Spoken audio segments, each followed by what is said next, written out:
थोड़ी ना तो उन्होंने कोई मन्नी के दी कोई पावर आ कहता दस्खत करो तो ना ही उन्हें हील हुज्जत की दस्खत करते। सो पंजाब पुलिस का किन्ना कुछ उन्होंने मनना सीगा। ਤੇ ਤੁਸੀਂ ਇੱਥੇ ਦੇ ਯੂਕੇ ਦੇ ਜਿਹੜੇ ਮੈਗਜ਼ੀਨ ਛਪਦੇ ਰਹੇ ਨੇ ਅਖਬਾਰ ਨੇ ਤੁਸੀਂ ਉਹਨਾਂ 'ਚ ਲਿਖਦੇ ਵੀ ਰਹੇ ਹੋ ਕਦੋਂ ਲਿਖਣਾ ਸ਼ੁਰੂ ਕੀਤਾ ਤੁਸੀਂ? मेरा ख्याल जो 1 जून तो लेके 6 जून तक तो स्टेट ऑफ शॉक वाला ही सीगा ना सिचुएशन 84 ਵਿੱਚ। ਫਿਰ ਉਹ ਈਵਨ 7 ਜੂਨ ਸੀਗੀ ਜਿਸ ਦਿਨ ਮੇਜਰ ਸਿੰਘ ਨਾਗੋਕੇ ਸਾਹਿਬ ਨੇ ਉੱਧਰ ਜਦੋਂ ਜੈਲ ਸਿੰਘ ਉੱਥੇ ਜਾਂਦਾ ਤੇ ਗੋਲੀ ਚਲਾਈ। ਉਹ ਹਾਲਾਂਕਿ ਬਹੁਤ ਤਹਿਸ ਨਹਿਸ ਸਾਰਾ ਹੋ ਚੁੱਕਿਆ ਤੇ ਪਰ ਜਦੋਂ ਉਹਨੇ ਗੋਲੀ ਚਲਾਈ ਉਦੋਂ ਮਨ ਵਿੱਚ ਇੱਕ ਉਮੀਦ ਦੀ ਕਿਰਨ ਜਾਗੀ ਕਿ ਸਿੱਖ ਕੌਮ ਨੇ ਉਹ ਜਿਹੜਾ ਵੈਸੇ ਤੇ ਇਹੀ ਚਮਕੌਰ ਦੀ ਗੜੀ ਵਾਲਾ ਇਤਿਹਾਸ ਆ 72 ਘੰਟੇ ਚੌਥੀ ਜਾਂ ਪੰਜਵੀਂ ਮਿਲਟਰੀ ਤਾਕਤ ਕਲੇਮ ਕਰਦੇ ਆ ਉਹਨੂੰ 72 ਘੰਟੇ ਰੋਕੀ ਰੱਖਣਾ ਇਹ ਆਪਣੇ ਆਪ ਵਿੱਚ ਚਮਕੌਰ ਦੀ ਗੜੀ ਦਾ ਇਤਿਹਾਸ ਆ। ਪਰ ਉਸ ਤੋਂ ਬਾਅਦ ਵੀ ਜਦੋਂ ਪਤਾ ਲੱਗਿਆ ਕਿ ਸੰਤ ਜੀ ਸ਼ਹੀਦ ਹੋ ਗਏ, ਜਨਰਲ ਸੁਬੇਗ ਸਿੰਘ ਜੀ ਸ਼ਹੀਦ ਹੋ ਗਏ, ਭਾਈ ਅਮਰੀਕ ਸਿੰਘ ਜੀ ਸ਼ਹੀਦ ਹੋ ਗਏ ਤੇ ਦਰਬਾਰ ਸਾਹਿਬ ਦੇ ਵਿੱਚ ਗਿਆਨੀ ਜੈਲ ਸਿੰਘ ਜਾ ਰਿਹਾ ਜਿਵੇਂ ਜੇਤੂ ਦੇਸ਼ ਦੀ ਉਹ ਫਿਰ ਜਾਂਦੇ ਆ ਕਿ ਆਪਣੀ ਜਿੱਤ ਦੀ ਡਿਕਲੇਅਰ ਕਰਨ। ਜਦੋਂ ਮੇਜਰ ਸਿੰਘ ਨਾਗੋਕੇ ਸਾਹਿਬ ਗੋਲੀ ਚਲਾਉਂਦੇ ਤੇ ਇੱਕ ਆਪਣੀ ਜਦੋਂ ਅੰਦਰੋਂ ਆਵਾਜ਼ ਨਿਕਲੀ ਕਿ ਅਸੀਂ ਅਜੇ ਜੀਂਦੇ ਆ, ਅਸੀਂ ਕੁਝ ਕਰ ਸਕਦੇ ਆ। ਫਿਰ ਉਹ ਇੱਕ ਤਰ੍ਹਾਂ ਨਾਲ ਮਨ ਵਿੱਚ ਆਇਆ ਕਿ ਤੂੰ ਵੀ ਕੁਝ ਕਰ। ਤੇ ਮੈਨੂੰ ਸ਼ੁਰੂ ਤੋਂ ਹੈ ਕਿ ਮੈਂ ਈਵਨ ਜੇ ਇੰਡੀਆ ਰਹਿੰਦਾ ਮੈਂ ਚਾਹੁੰਦਾ ਹੁੰਦਾ ਸੀ ਮੈਂ ਵਕੀਲ ਬਣਾ ਕਿਉਂਕਿ ਪਿਤਾ ਜੀ ਕਹਿੰਦੇ ਹੁੰਦੇ ਸੀ ਕਿ ਪੜ੍ਹ ਲਾ ਜਿੰਨਾ ਪੜ੍ਹਨਾ ਪੁਲਿਸ ਵਿੱਚ ਭਰਤੀ ਕਰਾਉ। ਮੈਨੂੰ ਕਦੀ ਵੀ ਉਹ ਪ੍ਰੋਫੈਸ਼ਨ ਠੀਕ ਨਹੀਂ ਲੱਗਾ ਤਾਂ ਮੈਨੂੰ ਲੱਗਦਾ ਸੀ ਵਕੀਲ ਬਣਾ। ਤੇ ਫਿਰ ਡੈਮੋਕ੍ਰੈਟਿਕ ਪੀਸਫੁਲ ਮੈਂ ਮੂਵਮੈਂਟ ਦਾ ਹੀ ਹਮੇਸ਼ਾ ਹਿੱਸਾ ਬਣਨਾ ਚਾਹੁੰਦਾ ਸੀ। ਦੂਸਰੇ ਮੈਂ ਕਦੀ ਕ੍ਰਿਟੀਸਾਈਜ਼ ਨਹੀਂ ਕੀਤਾ ਸੰਘਰਸ਼ ਨੂੰ ਪਰ ਮੈਨੂੰ ਇਹ ਹੈ ਕਿ ਜਿਹੜੇ ਚੀਜ਼ ਨੂੰ ਮੈਂ ਜਸਟੀਫਾਈ ਕਰ ਸਕਦਾ ਠੀਕ ਤਰ੍ਹਾਂ ਨਿਭਾ ਸਕਦਾ ਉਹ 'ਚ ਹੀ ਰਵਾਂ। ਕਈ ਵਾਰੀ ਗਲਤ ਬੰਦਾ ਗਲਤ ਪੋਜੀਸ਼ਨ 'ਤੇ ਚਲੇ ਜਾਵੇ ਨੁਕਸਾਨ ਵੱਡਾ ਕਰਾ ਦਿੰਦਾ। ਤਾਂ ਫਿਰ ਮੈਂ ਸੋਚਿਆ ਕਿ ਜਦ ਤਾਈਂ ਕੋਈ ਪੀਸਫੁਲ ਡੈਮੋਕ੍ਰੈਟਿਕ ਪਾਰਟੀ ਨਹੀਂ ਬਣਦੀ ਕਿ ਲਿਖਣ ਦਾ ਕਰਾਂ ਤੇ ਬਾਕੀ ਜਿੰਨੇ ਸਿੱਖ ਕੌਮ ਦੇ ਪ੍ਰੋਗਰਾਮ ਹੈ ਸਧਾਰਨ ਸਿੱਖ ਵਜੋਂ ਉਹਨਾਂ 'ਚ ਸ਼ਾਮਲ ਹੋਵਾਂ। ਤੁਸੀਂ ਲਿਖਣ ਦਾ ਵਿਸ਼ਾ ਤੁਸੀਂ ਕੀ ਚੂਜ਼ ਕੀਤਾ? ਕਿਉਂਕਿ ਕਈ ਹੁੰਦੇ ਨੇ ਹਰੇਕ ਅਲੱਗ-ਅਲੱਗ ਵਿਸ਼ਿਆਂ ਤੇ ਲਿਖਦੇ, ਤੁਸੀਂ ਕਿਹੜਾ ਵਿਸ਼ਾ ਚੂਜ਼ ਰੱਖਿਆ? ਮੇਰਾ ਤੇ ਹਮੇਸ਼ਾ ਹੀ ਜਿਹੜਾ ਇਹ ਸਿੱਖ ਕੌਮ ਦਾ ਸੰਤਾਪ ਸੀਗਾ ਵਿਸ਼ਾ ਉਹੀ ਰਿਹਾ, ਕਦੀ ਵੀ ਵਿਸ਼ਾ ਬਦਲਿਆ ਨਹੀਂ। ਕੁਝ ਸਾਲ ਪਹਿਲਾਂ ਕਿਸੇ ਨੇ ਫਰਜ਼ੀ ਮੇਰਾ ਨਾਮ ਵਰਤ ਕੇ ਬਹੁਤ ਗਲਤ ਕੁਝ ਵੀ ਕਰਨਾ ਸ਼ੁਰੂ ਕੀਤਾ ਕਿਉਂਕਿ ਮੇਰਾ ਨਿਸ਼ਾਨਾ ਹਮੇਸ਼ਾ ਇੱਕ ਹੀ ਸੀਗਾ ਤੇ ਮੇਰੇ ਜਿਹੜੇ ਹਮਦਰਦ ਸੀਗੇ ਉਹਨਾਂ ਨੇ ਤਾਂ ਕੀ ਜਿਹੜੇ ਮੇਰੇ ਵਿਰੋਧ ਵੀ ਕਰਦੇ ਰਹੇ ਆ ਉਹਨਾਂ ਨੇ ਵੀ ਕਹਿ ਦਿੱਤਾ ਸੀਗਾ ਪੜ੍ਹ ਕੇ ਕਿ ਇਹ ਗੱਲਾਂ ਸਰਬਜੀਤ ਸਿੰਘ ਨਹੀਂ ਲਿਖ ਸਕਦਾ, ਇਹ ਕੋਈ ਹੋਰ ਲਿਖ ਰਿਹਾ। ਹਾਂ ਨਾ ਤੇ ਵੈਸੇ ਸਰਬਜੀਤ ਸਿੰਘ ਰਜਿਸਟਰਡ ਨਹੀਂਗਾ ਪਰ ਮੈਂ ਉਹਨਾਂ ਦਿਨਾਂ 'ਚ ਸਮੈਦਿਕ ਇਲਾਕੇ 'ਚ ਰਹਿੰਦਾ ਸੀ ਤੇ ਸਰਬਜੀਤ ਸਿੰਘ ਸਮੈਦਿਕ ਲਿਖ ਕੇ ਲਿਖਣਾ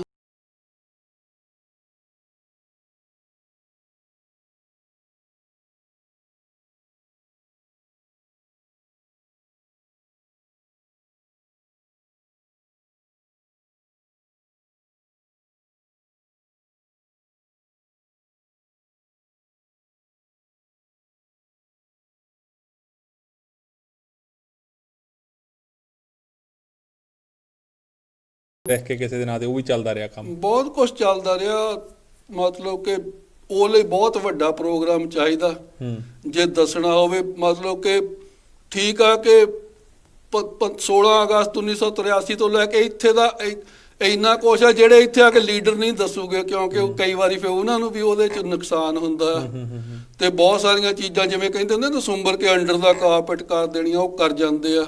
ਤੁਹਾਡਾ ਸਿਮਰਨਜੀਤ ਸਿੰਘ ਮਾਨ ਹੋਣਾ ਨਾਲ ਜੁੜਨਾ ਕਿਵੇਂ ਹੋਇਆ ਸੀ? ਕਿਹੜੇ ਸੰਨ 'ਚ ਹੋਇਆ ਜੁੜਨਾ? ਤਾਂ ਜੇ ਪਾਰਟੀ ਤੌਰ ਤੇ ਮਿਲ ਕੇ ਜੁੜਨਾ ਤਾਂ ਇਹੀ ਕਹਿ ਸਕਦੇ ਜਦੋਂ ਸੰਨ 2000 'ਚ ਇੰਗਲੈਂਡ ਆਏ ਆ ਉਦੋਂ ਹੋਇਆ। ਪਰ ਕਿਉਂਕਿ ਹਰੇਕ ਪੰਜਾਬ ਦੇ ਵਿੱਚ ਬਹੁਤ ਸਾਰੇ ਲੀਡਰ ਹੋਏ ਨੇ ਤੇ ਯੂਕੇ 'ਚ ਵੀ ਹਰੇਕ ਬੰਦਾ ਕਿਸੇ ਨਾ ਕਿਸੇ ਦੀ ਪਰਸਨੈਲਿਟੀ ਨਾਲ ਜੁੜਿਆ। ਤੁਸੀਂ ਜਿਵੇਂ ਕਿ ਸਿਮਰਨਜੀਤ ਸਿੰਘ ਮਾਨ ਹੋਣਾ ਦੇ ਲਈ ਪਹਿਲਾਂ ਵੀ ਲਿਖਦੇ ਰਹੇ ਹੋ, ਉਹਨਾਂ ਨੂੰ ਮਿਲਣ ਤੋਂ ਪਹਿਲਾਂ ਵੀ, ਉਹਨਾਂ ਨਾਲ ਕਿਵੇਂ ਜੁੜਨਾ ਹੋ ਗਿਆ ਤੁਹਾਡਾ? ਉਹ ਕੁਦਰਤੀ ਕਹਿ ਸਕਦੇ ਖੰਡਾ ਸਾਹਿਬ ਕਿ ਜਿਵੇਂ ਪਿਤਾ ਜੀ ਪੁਲਿਸ ਵਿੱਚ ਸੀਗੇ ਉਹ ASI ਸੀਗੇ। ਜਦੋਂ ਸਿਮਰਨਜੀਤ ਸਿੰਘ ਮਾਨ ਸਾਹਿਬ ਨੇ ਰਿਜ਼ਾਈਨ ਦਿੱਤਾ ਉਹ DIG ਸੀਗੇ ਤਾਂ ਉਹਨਾਂ ਨੇ ਰਿਜ਼ਾਈਨ ਐਕਸੈਪਟ ਕਰਨ ਦੀ ਬਜਾਏ ਡਿਸਮਿਸ ਕਰਕੇ ਕਿਉਂਕਿ ਰਿਜ਼ਾਈਨ ਜੇ ਉਹ ਐਕਸੈਪਟ ਕਰਦੇ ਉਹਨਾਂ ਦਾ ਘਟਾ ਹੁੰਦਾ ਸਰਕਾਰ ਦਾ, ਉਹਨਾਂ ਨੇ ਰਿਜ਼ਾਈਨ ਦੀ ਬਜਾਏ ਡਿਸਮਿਸ ਕਰਕੇ ਇਲਜ਼ਾਮ ਲਾਏ ਉਹ ਅੰਡਰਗਰਾਊਂਡ ਹੋਏ। ਜਦੋਂ ਮੈਂ ਅਖਬਾਰਾਂ ਵਿੱਚ ਇਹ ਚੀਜ਼ ਪੜ੍ਹੀ ਤੇ ਉਹ ਕਿਤੇ ਨਾ ਕਿਤੇ ਜਿਵੇਂ ਆਪਣੇ ਸੁਰਤ ਸੰਭਾਲਣ ਤੋਂ ਲੈ ਕੇ ਪਿਤਾ ਜੀ ਨੂੰ ਪੁਲਿਸ 'ਚ ਦੇਖਿਆ ਹੀ, ਮੈਂ ਦੇਖਿਆ ਕਿ ਸਾਡੇ ਨਾਲ ਧੱਕਾ ਹੋਇਆ। ਸਾਡਾ ਪਲੇਟਫਾਰਮ ਬਹੁਤ ਛੋਟਾ ਸੀਗਾ, ਵੀ ਇਹ DIG ਆ, ਪਲੇਟਫਾਰਮ ਵੱਡਾ ਆ।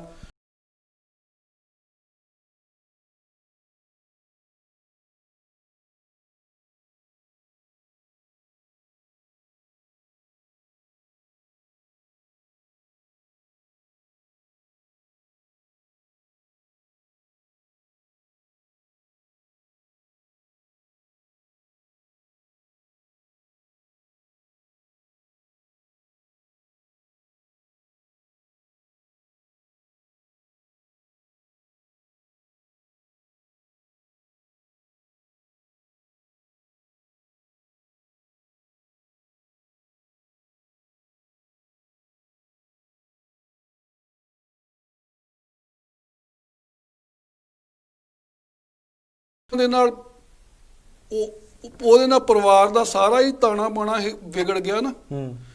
ਜਿਸ ਦਿਨ ਮੈਂ ਆਇਆ ਸੀਗਾ ਉਦੋਂ ਪਿਤਾ ਜੀ 에ਅਰਪੋਰਟ ਤੇ ਸੀਗੇ, ਅੰਮ੍ਰਿਤਸਰ ਨੌਕਰੀ ਕਰਦੇ। ਅੱਛਾ ਜੀ।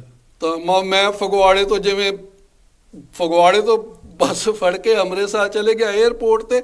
에ਅਰ ਇੰਡੀਆ ਦਾ ਦਫ਼ਤਰ ਵੀ 에ਅਰਪੋਰਟ ਤੇ ਸੀਗਾ।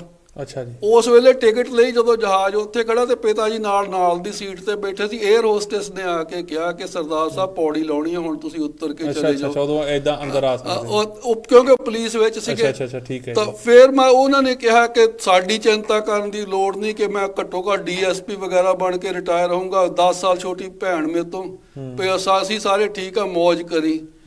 ਤੇ ਹੁਣ 22 ਸਾਲ ਦਾ ਅਚਾਨਕ 2-3 ਮਹੀਨੇ ਬਾਅਦ ਪਤਾ ਲੱਗੇ ਕਿ ਉਹ ਨੌਕਰੀ ਚਲੇ ਗਈ ਆ ਤੇ ਪਿਤਾ ਜੀ ਮੈਂਟਲ ਹਸਪੀਟਲ ਵਿੱਚ ਆ ਤੇ ਸਰਕਾਰ ਨਾਲ ਮੁਕੱਦਮਾ ਲੜਨਾ ਆ। ਤੇ ਭੈਣ, ਉਸੇ ਵੇਲੇ ਪਤਾ ਕਿ ਸਾਰੇ ਪਰਿਵਾਰ ਦੀ ਜ਼ਿੰਮੇਵਾਰੀ ਆ ਤੇ ਭੈਣ ਜਦੋਂ ਵੱਡੀ ਹੋਣੀ ਉਹਦਾ ਵਿਆਹ ਵੀ ਕਰਨਾ ਆ। ਤੇ ਫਿਰ ਉਹ ਕੇਸ ਲੜਦੇ ਹਾਈ ਕੋਰਟ ਤੱਕ ਜਾ, ਇਲਾਜ ਕਰਾਉਂਦੇ ਰੁੜਕੀ ਪਿੰਡ ਆ ਸਾਡਾ, 3 ਖੇਤ, 1 ਘਰ ਕੱਚਾ ਜਿਹਾ, ਕੋਈ ਪਲਾਟ, ਸਾਰਾ ਕੁਝ ਵਿਕ ਵੁਕ ਗਿਆ। ਇਹਦੇ ਨਾਲ ਫਿਰ ਮੈਂ ਇਹ ਮੰਨਦਾ ਕਿ ਕੋਈ ਜਾਨੀ ਨੁਕਸਾਨ ਨਹੀਂ ਹੈ, ਕੋਈ ਦੂਸਰਾ ਨਹੀਂ ਹੈ, ਪਰ ਮਤਲਬ ਉਹ ਨਾ ਪਰਿਵਾਰਕ ਜਿਹੜੀ ਸਾਰੀ ਵਿਗੜ ਜਾਂਦੀ, ਜੋ ਪਲੈਨਿੰਗ ਹੁੰਦੀ ਆ, ਜੋ ਤਾਣਾ ਬਾਣਾ ਹੁੰਦਾ। ਬਿਲਕੁਲ। ਤੇ ਫਿਰ ਸਿਮਰਜੀਤ ਸਿੰਘ ਮਾਨ ਉਹਨਾਂ ਨਾਲ ਤੁਸੀਂ ਦੱਸਿਆ ਵੀ ਇਦਾਂ ਜੁੜਨਾ, ਫਿਰ ਤੁਸੀਂ ਉਹਨਾਂ ਦੇ ਲਈ ਇੱਥੇ ਲਿਖਣਾ ਸ਼ੁਰੂ ਕੀਤਾ, ਇੱਥੇ ਅਖਬਾਰਾਂ 'ਚ। ਆਓ ਮਤਲਬ ਪੂਰੇ ਪੰਥ